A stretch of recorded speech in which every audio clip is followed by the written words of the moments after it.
ಶಕ್ತಿಯಸ್ತ್ರ ನ್ಯೂಸ್ಗೆ ಸ್ವಾಗತ. ದಾಸರಹಳ್ಳಿ ಕ್ಷೇತ್ರದ ಲಕ್ಷ್ಮೀಪುರದ ಕಾಂಶಿರಾಮ್ ನಗರದಲ್ಲಿನ ಅಂಬೇಡ್ಕರ್ ಭವನದಲ್ಲಿ ವಾರ್ಡ್ ನಂಬರ್ 12ರ ಜಿಪಿಎ ಪೌರ ಕಾರ್ಮಿಕರಿಗೆ ಗುತ್ತಿಗೆದಾರರಿಂದಾಗುತ್ತಿರುವ ಶೋಷಣೆಯ ಕುರಿತಾಗಿ ಮಹತ್ವದ ಸಭೆ. ಹಿರಿಯ ದಲಿತ ಮುಖಂಡರಾದ ಮಾರಸಂದ್ರ ಮುನಿಯಪ್ಪರವರು, ಕಾರ್ಮಿಕ ಸಂರಕ್ಷಣಾ ಟ್ರೇಡ್ ಯೂನಿವರ್ಸಿಟಿ ಅಧ್ಯಕ್ಷರಾದ ಶ್ರೀ ತ್ಯಾಗರಾಜ್ ಕಾರ್ಮಿಕರಿಗೆ ಬೆಂಬಲವಾಗಿ ನಿಂತು ಇವರಿಗೆ ಯಾವುದೇ ರೀತಿಯ ಶೋಷಣೆ ಆದರೆ ಮುಂದಿನ ದಿನಗಳಲ್ಲಿ ಉಗ್ರ ಹೋರಾಟವಾಗುವುದೆಂದು ಎಚ್ಚರಿಕೆ ನೀಡಿದರು. ಸರ್, ನಮ್ಮ ಹೆಸರು ತ್ಯಾಗರಾಜ್ ಅಂತೇಳಿ, ಕಾರ್ಮಿಕ ಸಂರಕ್ಷಣಾ ಟ್ರೇಡ್ ಯೂನಿಯನ್ ಅಧ್ಯಕ್ಷರು. ಮತ್ತು ಇವತ್ತು ವಾರ್ಡ್ ಸಂಖ್ಯೆ 12ಕ್ಕೆ ಬಂದಿದ್ದೀರಿ. ವಾರ್ಡ್ ಸಂಖ್ಯೆ 12ಕ್ಕೆ ಬಂದಿದ್ದೀರಿ. ಇಲ್ಲಿ ನಮ್ಮ ಅಣ್ಣ ತಮ್ಮಂದರಾದ, ಅಕ್ಕ ತಂಗಿದರಾದ ಡ್ರೈವರ್ಸು, ಲೋಡರ್ಸು ಪ್ರತಿನಿತ್ಯನೂ ಕೆಲಸ ಮಾಡ್ತಾಯಿದ್ದಾರೆ. ಆ ಕೆಲಸ ಮಾಡೋ ಜಾಗದಲ್ಲಿ ಸಂಬಳ ಸರಿಯಾಗಿ ಸಿಗ್ತಾ ಇಲ್ಲ. ಅವ್ರಿಗೆ 3 ತಿಂಗಳಿಗೆ 4 ತಿಂಗಳಿಗೆ ಒಂದು ಸತಿ ಸ್ಯಾಲ್ರಿ ಆಗ್ತಾವ್ರೆ. ಅದು 1 ತಿಂಗಳದ್ದು ಮಾತ್ರ. 3 ತಿಂಗಳು ಪ್ರತಿ ತಿಂಗಳು ಏನು 3 ತಿಂಗಳದ್ದು ಪ್ರತಿ 1 ತಿಂಗಳದ್ದು ಹಾಕಿದಾಗ್ಲೂ 3 ತಿಂಗಳು ಪೆಂಡಿಂಗ್ ಇಟ್ಕೊಂಡು ಗುತ್ತಿಗೆದಾರರು ಇವ್ರಿಗೆ ತೊಂದರೆಗಳು ಕೊಡ್ತಾಯಿದ್ದಾರೆ. ಅದ್ರ ಜೊತೆಗೆ ಏನು ಆಟೋ ಟಿಪ್ಪರ್ಗಳೆಲ್ಲ ಯಾವೂ ಸರಿಯಾಗಿ ಫಿಟ್ಟಾಗಿಲ್ಲ, ಎಲ್ಲ ಅನ್ಫಿಟ್ ಆಗಿದೆ. ಅಂದರೆ ಇವೆಲ್ಲ 10 ವರ್ಷಕ್ಕೆ ಮೇಲ್ಪಟ್ಟಿರೋಂಥ ಆಟೋಗಳು. ಮತ್ತು ತುಂಬ ರಿಪೇರಿ ಆಗಿದೆ. ಕುತ್ಕೊಳ್ಳೋಕೆ ಸೀಟ್ಗಳು ಇಲ್ಲ ಇವ್ರಿಗೆ. ಮತ್ತು ಡೀಸೆಲ್ ಕೂಡ ಕಾರ್ಮಿಕರೇ ಹಾಕ್ಸ್ಕೋಬೇಕು. ಕೊಡೋದು 15,000 ಸ್ಯಾಲ್ರಿ, ಅದರಲ್ಲೇ ಡೀಸೆಲ್ ಕೂಡ ಹಾಕ್ಸ್ಕೋಬೇಕು. ಅದೇ ಸರಿಸುಮಾರು 7-8 ಸಾವಿರ ರೂಪಾಯಿ ಆಗುತ್ತೆ ಡೀಸೆಲ್ಗೆ.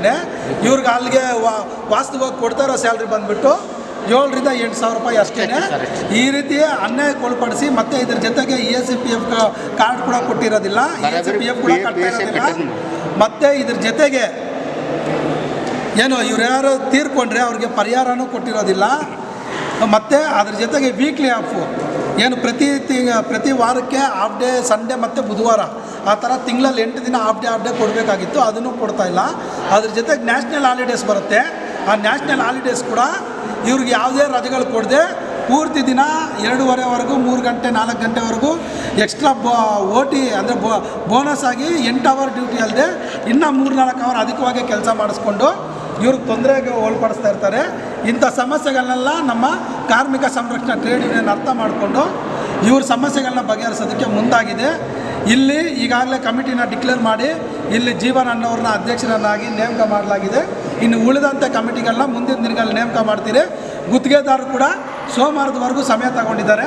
ಅಷ್ಟೊಳಗಡೆ ಈ ಸಮಸ್ಯೆಗಳನ್ನ ನಿವಾರಣೆ ಮಾಡ್ತೀರಿ ಅಂತೇಳಿ. ನಿವಾರಣೆ ಮಾಡಿಲ್ಲ ಅಂದರೆ ಗುರುವಾರದಿಂದ ಇದೇ ಗುತ್ತಿಗೆದಾರರ ವಿರುದ್ಧ ನಾವು ಹೋರಾಟನ ಕೈಗೆತ್ತಿಕೊಳ್ಳೋದಕ್ಕೆ ರೆಡಿಯಾಗಿದ್ದೀರಿ. ಮತ್ತು ಈಗಾಗಲೇ ನಿಮಗೆಲ್ಲರಿಗೂ ಗೊತ್ತಿದೆ, ಉಪವಾಸ ಸತ್ಯಾಗ್ರಹನ ಮಾಡಿ ಫ್ರೀಡಮ್ ಪಾರ್ಕಲ್ಲೆಲ್ಲ ಇವ್ರನ್ನ ನೇರವೇತನಕ್ಕೆ ಒಳಪಡಿಸ್ಬೇಕು, ಕಾಯಂ ಮಾಡಬೇಕಂತೇಳಿ ದೊಡ್ಡ ಒಂದು ಹೋರಾಟಗಳನ್ನೇ ರೂಪಿಸಿ ಅದರಲ್ಲಿ ಯಶಸ್ವಿ ಕೂಡ ಆಗಿದ್ದೀರಿ. ಅತಿ ಶೀಘ್ರದಲ್ಲೇ ಇವ್ರದ್ದೊಂದು ಆದೇಶ ಆಗತ್ತೆ ಅಂತೇಳಿ ನಂಬಿ, ಮತ್ತು ಒಂದು ವೇಳೆ ಆಗಲಿಲ್ಲ ಅಂತ ಹೇಳಿದ್ರೆ ಮುಂದಿನ ಹೋರಾಟ ಕೂಡ ತುಂಬ ತೀವ್ರವಾಗಿರುತ್ತೆ ಅಂತೇಳಿ ತಿಳಿಸ್ತಾ ನಮ್ಮ ಈ 2 ಮಾತುಗಳನ್ನು ಮುಗಿಸ್ತಾ ಇದ್ದೀರಿ. ಎಲ್ರಿಗೂ ಜೈ ಭೀಮ್.